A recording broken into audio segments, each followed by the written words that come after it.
afternoon, everybody. My name is Vicki Whittick. I'm the Senior Vice President of the Village for a few more months.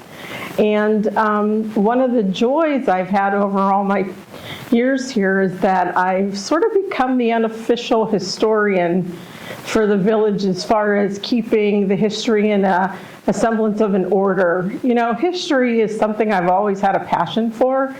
Even outside of Brevillier Village, it's something I've really enjoyed reading and seeing historical things. And one of the things I think that makes the village as special as it is its history. It is amazing the things that led to this all being developed. And it makes me proud to be able to share that with residents and families and new employees and anybody who generally will listen, I will share. And, you know, anybody's history is a culmination of stories.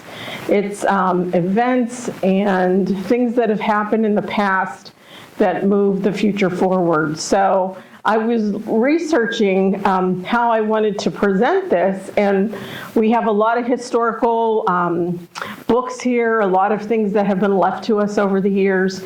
And one of the reasons I was so engaged in the history of Brevillier was that my dear friend and my mentor, my very first boss here at the village, Bob Morrow, was a huge historian of the village. And he shared with me and left me when he left the village, he left me all the history. And he said, somebody has to carry it on.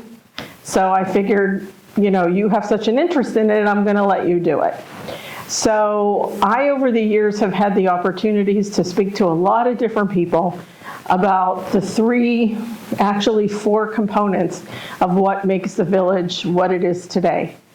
The first one being the Cathedral of St. Paul. Without the cathedral, there would be no history. Then it's the Brevillier family, and Catherine Brevillier and her dad, and then Oceana Ball and her family.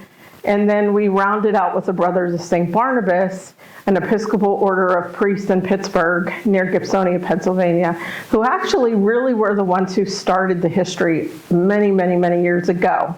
So as I was looking through things to decide how I wanted to do this, I found a writing, and it was from Bob. He was sort of culminating up to the point he left all the things that he thought were important in the history.